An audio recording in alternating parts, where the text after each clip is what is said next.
Pagué $36,000 por las vacaciones familiares, pero mi padre se burló, ya fuimos, solo era para la familia. 2 meses después, me exigió el dinero del alquiler. Le sonreí, solo para la familia, ¿recuerdas? Mi nombre es Isabela Rodríguez. Y en el momento en que mi padre me sonrió con suficiencia, todo lo que creía saber sobre la familia se derrumbó. Le había hecho una simple pregunta sobre las vacaciones de verano en las que había gastado $36,000. El viaje que creía que finalmente nos volvería a unir después de años de haber estado sosteniendo a todos. Él no dudó. No parpadeó. Simplemente lo dijo, casi divertido por la facilidad con que las palabras cortaban.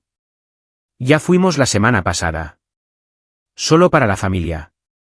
Me quedé allí congelada, escuchando la frase repetirse en mi cabeza mucho después de que terminara la llamada. Solo para la familia. Como si nunca hubiera pertenecido en primer lugar. El dinero que gasté, los planes que hice, la esperanza a la que me aferré, nada de eso importaba. Alguien se había asegurado de que mi nombre nunca estuviera en la reserva. El viaje que pagué se convirtió en el viaje que usaron para borrarme. No discutí. No pregunté por qué. Simplemente dejé que el silencio se asentara, porque a veces el silencio revela la verdad más rápido que cualquier confrontación. Y la verdad era simple. No fui invitada a las vacaciones que pagué. Y eso significaba que algo en mi familia ya se había roto mucho antes de esa llamada. 2 meses después, cuando llegó otra solicitud, el alquiler, necesitando ayuda de nuevo, el mismo patrón repitiéndose como un reloj, algo en mí finalmente cambió. Las palabras que una vez usó para excluirme se convirtieron en las únicas que me quedaban para devolver, solo para la familia. Recuerda, lo dije con calma, casi con suavidad, aunque todo lo que siguió sería cualquier cosa menos suave. Antes de contarte lo que dijo y lo que pasó después de que me fui, dime qué hora es para ti en este momento y desde dónde estás viendo esto. Tengo curiosidad por ver hasta dónde viajará esta historia. Mucho antes de ese momento, mi vida en Austin ya giraba en torno a los números. Después de mi divorcio, me mudé a un pequeño apartamento de una habitación en el lado este de la ciudad. Acepté un puesto de analista financiera en una empresa de tecnología de tamaño mediano, enterrada en hojas de cálculo y pronósticos. En el papel, parecía estabilidad, un sueldo fijo, seguro de salud, un escritorio con mi nombre. En realidad, mis días eran un bucle de oficina, gimnasio, cenas de microondas y quedarme dormida con lo que fuera que apareciera en la televisión. Mis padres vivían a varias horas de distancia en un pueblo que había visto días mejores. Mi padre, Tomás Rodríguez, solía trabajar en mantenimiento en un centro de distribución antes de que una lesión en la espalda lo apartara del trabajo a tiempo completo. Mi madre, Elena Rodríguez, había flotado entre trabajos a tiempo parcial durante años, nunca el tiempo suficiente en un lugar para construir seguridad. Mi hermano menor, Marcos Rodríguez, iba de clase en el Community College, siempre hablando de planes que nunca pasaban de la etapa de planificación. Al principio, ayudarlos se sentía natural. Cuando la camioneta de papá necesitó frenos nuevos, le pagué al taller por teléfono. Cuando la compañía eléctrica envió un aviso de corte, cubrí el saldo con una transferencia nocturna. Marcos se atrasó en el alquiler una vez, luego 2, y le envié lo que necesitaba sin pensarlo demasiado. Me decía a mí misma que esto era lo que hacías cuando eras la que había logrado salir adelante, la que tenía un ingreso estable. Las solicitudes nunca llegaron todas a la vez. Se deslizaron en mi vida de la misma manera que los intereses se acumulan en un saldo. Silenciosos y constantes. 100 aquí, 300 allá. Siempre ligados a algo urgente. Alquiler, seguro del coche, una factura médica que no podía esperar. Cada vez que mi teléfono se iluminaba con un mensaje de casa, sentía una opresión en el pecho incluso antes de abrirlo. Para darle sentido, hice lo que mejor sabía hacer. Abrí un nuevo libro de Excel y creé una pestaña llamada Apoyo Familiar. Anoté cada transferencia, cada factura que había pagado en su nombre, fechas y razones en filas ordenadas. Cuando los totales en la parte inferior comenzaron a subir, me dije que ver los números significaba que tenía el control. Hice ajustes silenciosos para que nada pareciera diferente desde fuera. Cancelé mis sesiones semanales de terapia porque el copago se sentía como un lujo cuando papá decía que estaba eligiendo entre la compra y la gasolina. Llevaba las sobras al trabajo en lugar de comprar el almuerzo para que hubiera espacio para cualquier emergencia que viniera después. Cuando mis compañeros de trabajo me invitaban a viajes de fin de semana, sonreía y decía que estaba ahorrando para algo importante. La parte más extraña fue lo rápido que se encogieron nuestras conversaciones. Las llamadas que solían incluir actualizaciones y pequeñas historias sobre sus días se convirtieron en rápidos registros centrados en preguntas sobre dinero. El ¿cómo estás? Se convirtió en el preámbulo para otra petición. Intenté no darme cuenta cuando los mensajes de agradecimiento se hicieron más cortos, luego desaparecieron, reemplazados por el silencio una vez que la transferencia se completaba. Me decía a mí misma que era temporal. Una vez que Marcos terminara el curso que estuviera haciendo, una vez que la situación de papá mejorara, una vez que mamá encontrara un trabajo más estable, las cosas se equilibrarían. La hoja de cálculo decía una cosa, mi pecho decía otra, y yo elegí la versión que dolía menos. Trabajar en finanzas significaba que pasaba los días analizando riesgos para otras personas, detectando malas inversiones y recomendando salidas antes de que las pérdidas se acumularan. Sin embargo, cuando se trataba de mi propia familia, trataba cada señal de advertencia como una prueba de que necesitaba dar más, quedarme más tiempo, aferrarme más fuerte. Dar un paso atrás se sentía como una traición. Me tomó un tiempo que se formara otro pensamiento. Pequeño al principio, luego más fuerte cada vez que miraba el creciente total en esa pestaña de apoyo familiar. Quizás el problema no era que daba demasiado, sino que de lo único que hablábamos ya era de lo que yo podía proporcionar. En medio de una de esas noches tardías, con mi portátil abierto y la aplicación de mi banco brillando en mi teléfono, un tipo diferente de plan tomó forma. Si el dinero se había convertido en el único lenguaje que compartíamos, decidí que intentaría hablarlo de una manera que realmente pudiera volver a unirnos. Fue entonces cuando la idea de pagar un gran viaje cruzó mi mente por primera vez. No como unas vacaciones por diversión, sino como un último intento de reiniciar todo lo que habíamos roto en silencio. A medida que los días se convertían en semanas, me esforcé por un plan que creía que podría reconectarnos. Quería algo lo suficientemente grande como para sacarnos del patrón en el que habíamos caído. Algo que pudiera recordarles a todos cómo se sentía estar del mismo lado. Un viaje se me ocurrió casi de inmediato, no porque necesitara unas vacaciones, sino porque esperaba que cambiar el escenario pudiera ayudarnos a reiniciar lo que lentamente se había deshecho. Lo abordé de la misma manera que abordaba mi trabajo. Metódica, estructurada, cuidadosa. Abrí pestañas para vuelos, complejos turísticos y coches de alquiler. Cambiaba entre opciones de la misma manera que comparaba modelos financieros. Pueblos costeros a lo largo de la costa este, cabañas junto a un lago en el medio oeste, incluso algunos retiros de montaña en el oeste, todo fue a una hoja de cálculo etiquetada como posibles destinos. Añadí notas sobre el clima, el tiempo de viaje y las proyecciones de presupuesto. Cuando revisé la lista, una opción se destacó. Un viaje a la costa con aguas cálidas, restaurantes decentes y un tramo de playa tranquilo. Se sentía lo suficientemente neutral para todos, predecible, seguro. Una vez que tomé la decisión, todo se movió rápidamente. Reservé los vuelos primero, eligiendo horarios de salida que no requirieran levantarse antes del amanecer. Luego reservé una suite lo suficientemente grande para todos nosotros, un coche de alquiler y entradas para actividades grupales que parecían relajantes y sin complicaciones. El total subió rápidamente, superando cifras que normalmente verificaría 2 veces antes de aprobar. Pero seguí adelante, convenciéndome de que la experiencia valdría la pena, que esta vez la inversión traería algo a cambio. Cuando finalmente presioné confirmar, el total era de $36,000, una cifra que me habría aterrorizado si el propósito hubiera sido cualquier otra cosa que no fuera la familia. Después de completar las reservas, envié el itinerario y los números de confirmación en un largo mensaje. Una pequeña parte de mí esperaba emoción o incluso gratitud. En cambio, mi teléfono vibró una vez con una respuesta corta de mi padre. Recibido. Sin preguntas, sin comentarios sobre el esfuerzo o el costo. Solo esa palabra. Me quedé mirando el mensaje más tiempo del que debería, tratando de leer un tono en un texto que no lo tenía. Aún así, seguí planeando. Imprimí el itinerario y lo puse en una carpeta. Nos imaginé caminando por la orilla, sentados en cenas sin hablar de facturas vencidas o trabajos estresantes. Me permití imaginar una versión de mi familia que se sintiera simple de nuevo. Aunque para entonces ya debería haber sabido que no sería así.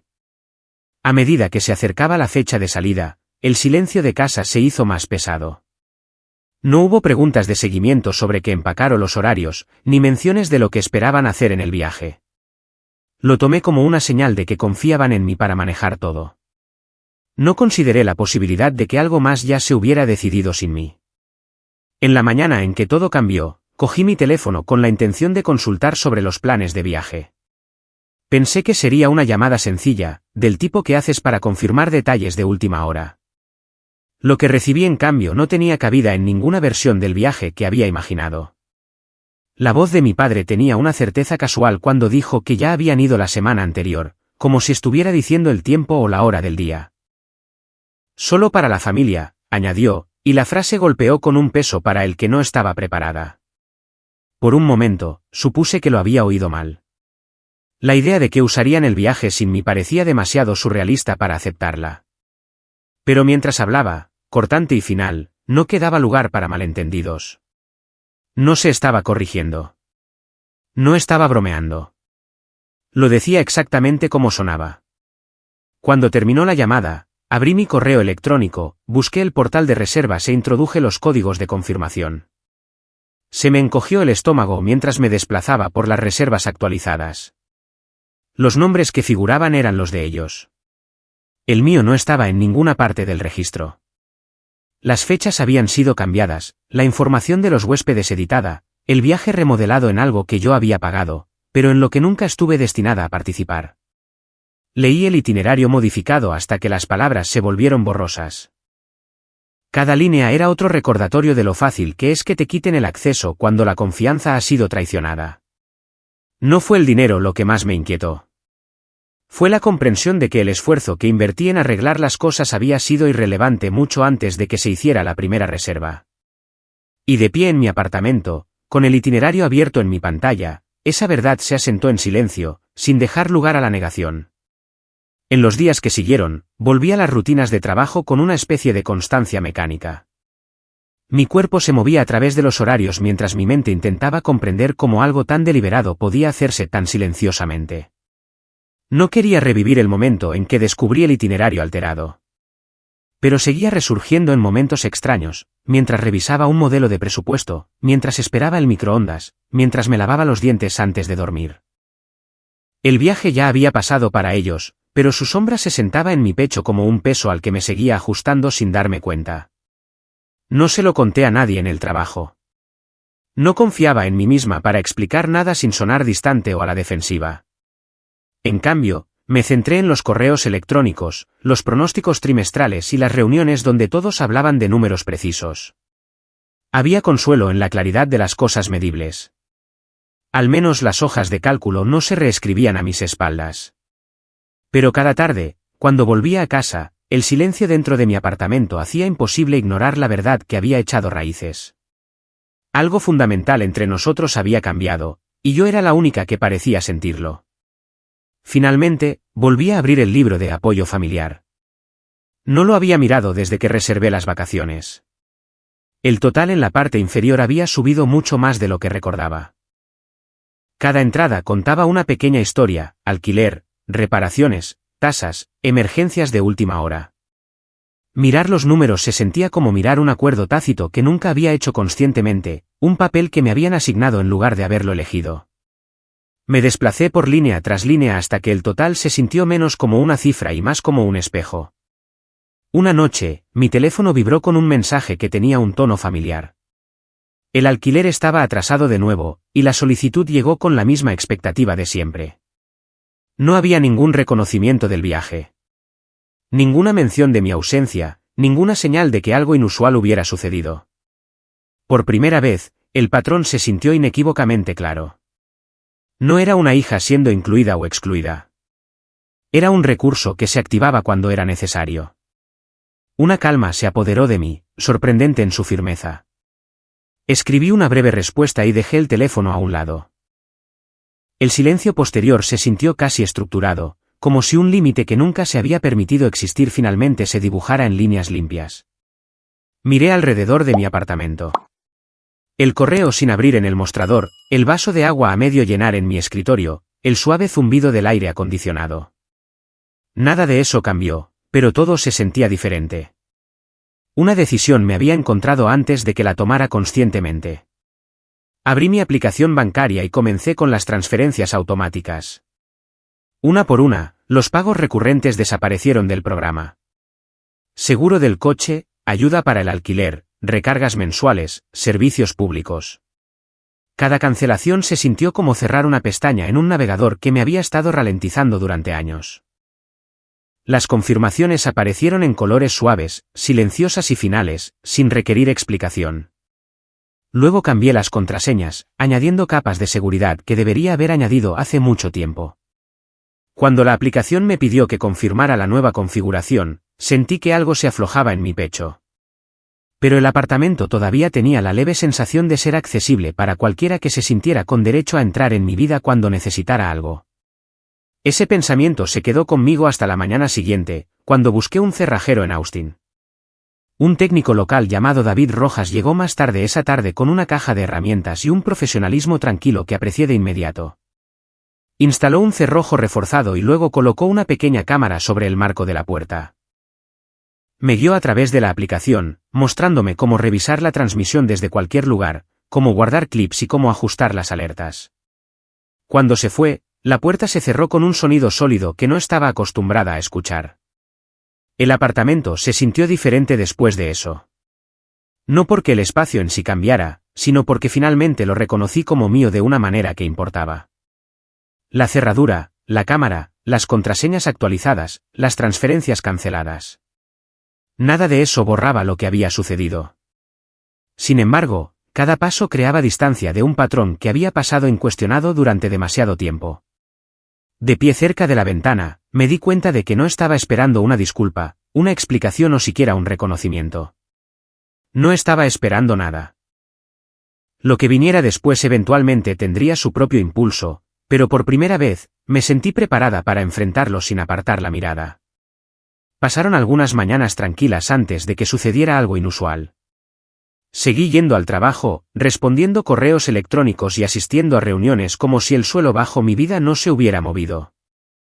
En casa, revisaba la cámara de la puerta de vez en cuando, más por costumbre que por preocupación. La transmisión mostraba el mismo pasillo cada vez, vacío, quieto, inofensivo. Supuse que el silencio significaba que aún no se habían dado cuenta de los cambios. Estaba equivocada. Una tarde, mientras ordenaba la cocina, el tono de notificación de mi teléfono sonó con un filo más agudo de lo habitual. La aplicación de la cámara se iluminó con una miniatura de movimiento en mi puerta principal. Toqué la alerta y vi a 4 figuras aparecer. Mi padre estaba más cerca de la cámara, con los brazos cruzados con una especie de autoridad deliberada que rara vez usaba conmigo. A su lado, mi madre cambiaba de peso incómodamente, evitando la lente como si ser grabada hiciera que la situación se sintiera demasiado real.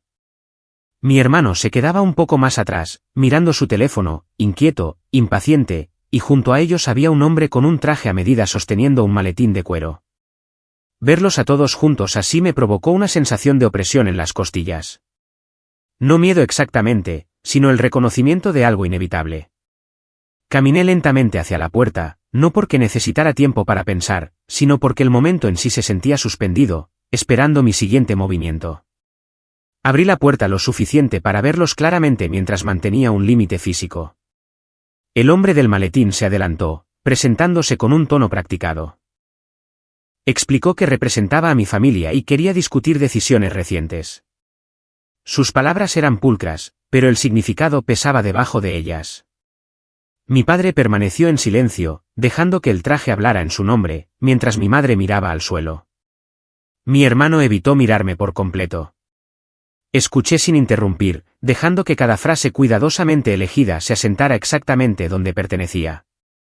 Según el abogado, se habían planteado preocupaciones sobre mi abrupto comportamiento financiero, sobre la retirada de un apoyo que consideraban desestabilizador. Lo enmarcó como un acto de cuidado, sugiriendo que querían asegurarse de que los intereses de todos estuvieran protegidos, incluidos los míos. La implicación estaba ahí, inconfundible. El abogado sacó de su maletín un paquete de documentos.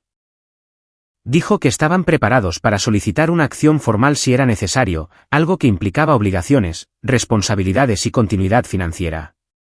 No dijo la palabra en voz alta, pero el subtexto era lo suficientemente claro.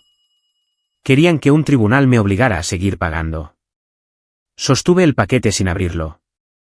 Por un momento, nadie habló. El pasillo estaba en silencio, excepto por el débil eco de la televisión de alguien en el corredor. Mi padre me miró como si esperara una reacción que pudiera usar, algo emocional o explosivo.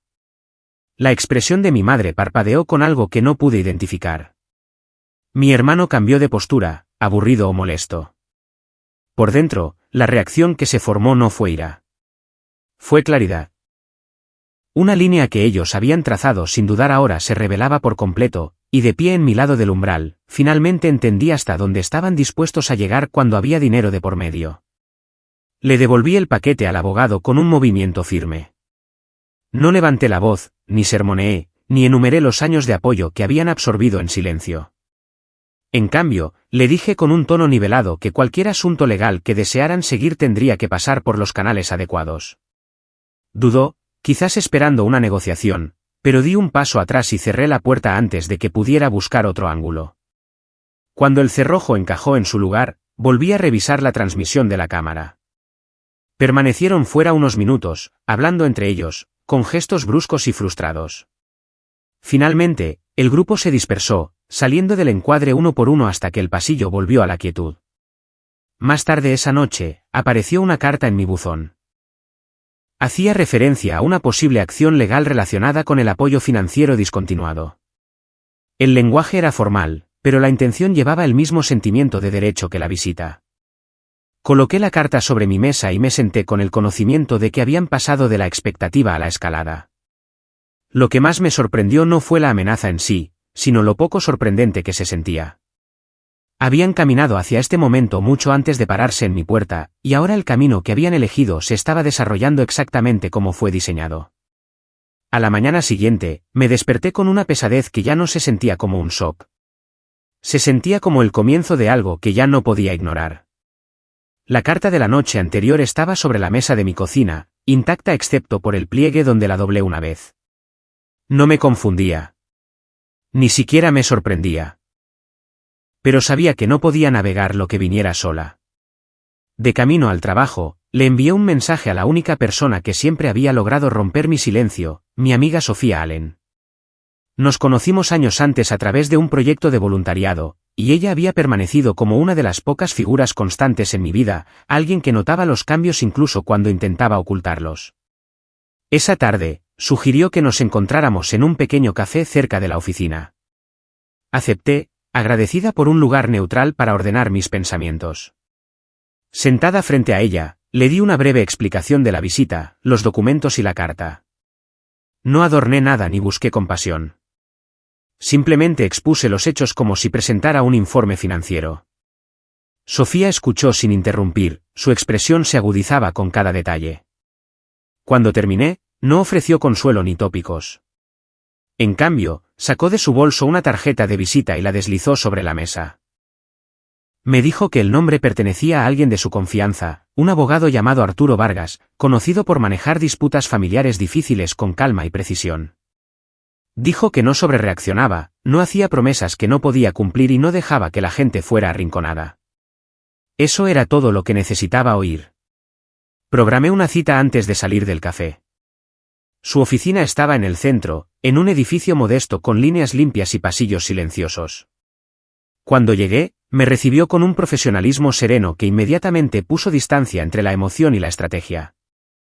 Nos sentamos uno frente al otro en una larga mesa de madera mientras le explicaba todo, desde los años de apoyo financiero hasta el reciente intento de presión legal. Arturo escuchó con una concentración que se sentía medida, sus notas concisas y deliberadas. Cuando terminé, se reclinó ligeramente, cruzando las manos frente a él. Dijo que la situación no era inusual, no era común, pero tampoco inaudita. Las familias a veces intentaban enmarcar la dependencia financiera como una obligación. Y aunque tales afirmaciones eran débiles, podían complicarse si no se abordaban adecuadamente. Esbozó lo que necesitábamos, documentación de mis ingresos estables, prueba de mi independencia financiera, registros de transferencias voluntarias sin compromisos contractuales y cualquier comunicación que sugiriera expectativas o presión. Asentí, ya pensando en las carpetas de mi portátil y los correos electrónicos archivados en mi bandeja de entrada. A petición suya, también programé una cita con mi médico para obtener una evaluación escrita que confirmara mi estabilidad mental, no porque hubiera alguna duda al respecto, sino porque tales acusaciones, una vez mencionadas, debían ser desestimadas formalmente. Durante los siguientes días, reuní todo lo que Arturo enumeró. Descargué extractos bancarios que detallaban cada transferencia que había hecho a mi familia. Saqué copias de mi historial laboral, recibos de sueldo y evaluaciones anuales. Guardé capturas de pantalla de mensajes que enmarcaban sus solicitudes como emergencias o demandas en lugar de discusiones compartidas. Cuanto más reunía, más se revelaba el patrón en líneas limpias e innegables. La cita con el médico fue breve. Hizo preguntas estándar, revisó mi historial médico y completó el formulario sin dudarlo. Cuando me lo devolvió, me deseó suerte con una sinceridad que me conmovió más de lo que esperaba. Llevé los documentos compilados a la oficina de Arturo al final de la semana. Revisó cada elemento con una precisión silenciosa, agrupándolos en secciones para la respuesta que presentaría. Explicó que la clave no era demostrar lo que mi familia había hecho, sino demostrar lo que legal y lógicamente no estaba obligada a hacer. La fuerza del caso residía en la ausencia de cualquier acuerdo vinculante, cualquier promesa, cualquier requisito legal o moral para continuar proporcionando dinero a adultos capaces de mantenerse por sí mismos. Antes de irme, me dijo que se había fijado la fecha para la audiencia. Dijo que teníamos todo lo que necesitábamos y que los siguientes pasos serían simplemente una cuestión de presentar la verdad con claridad. Salí de su oficina a la luz del atardecer, sintiendo una inesperada firmeza. Lo que había comenzado con una visita a mi puerta se estaba moviendo hacia un espacio donde la claridad importaba más que el sentimiento. Y por primera vez en mucho tiempo, me sentí lista para hablar de una manera que tuviera peso. Para cuando llegó el día de la audiencia, Austin estaba envuelto en un gris apagado que hacía que todo se sintiera suspendido. Entré al juzgado con una firmeza que aún no entendía del todo, llevando la carpeta que Arturo me había ayudado a preparar. El edificio se sentía clínico, estructurado, intencional, un lugar donde los sentimientos importaban menos que la claridad. Eso me venía bien. Dentro de la sala del tribunal, mi familia estaba sentada junta en una larga mesa. La postura de mi padre era rígida, su mandíbula apretada de una manera que sugería que se había preparado para ser desafiado. Mi madre parecía más pequeña de lo habitual, con las manos fuertemente entrelazadas en su regazo. Mi hermano miraba un punto en algún lugar cerca del suelo, su expresión ilegible. Al otro lado del pasillo, Arturo ajustaba sus papeles con calma y precisión, y yo tomé asiento a su lado sin hablar. El procedimiento comenzó con el abogado que habían contratado exponiendo su petición. Su tono era pulido, confiado, casi ensayado. Habló de mi repentina retirada del apoyo financiero, mis decisiones erráticas, mi inestabilidad emocional tras grandes cambios en mi vida. Pintó el retrato de una mujer que había perdido el rumbo, una mujer cuyo comportamiento requería intervención para su propia protección y el supuesto bienestar de su familia. Escuché sin moverme, dejando que cada acusación pasara sobre mí sin intentar contrarrestarla en mi mente. Cuando terminó, Arturo se levantó. Su voz era medida, deliberada, sin teatralidad. Esbozó mi historial de empleo estable, mi independencia financiera a largo plazo, mis constantes evaluaciones de trabajo y la ausencia de cualquier evidencia que sugiriera inestabilidad. Presentó las transferencias que había hecho a mi familia como voluntarias, no obligatorias, señalando que no había ningún acuerdo escrito ni compromiso verbal que me obligara a continuar. Todo lo que dijo se sintió como una restauración del orden, un reposicionamiento de la verdad después de que alguien hubiera intentado distorsionarla. Finalmente, fue mi turno de hablar. Me puse de pie, consciente de cada pequeño sonido a mi alrededor, el leve zumbido del sistema de aire, el suave murmullo de alguien acomodándose en su asiento. Cuando el juez preguntó por qué había dejado de proporcionar dinero, respondí con sencillez. Dije que el acuerdo había comenzado como apoyo, como generosidad, como cuidado, pero con el tiempo se había convertido en algo que se daba por sentado. Dije que el cambio de la apreciación al derecho había sido gradual pero inconfundible. No mencioné vacaciones, ni cancelaciones, ni itinerarios alterados.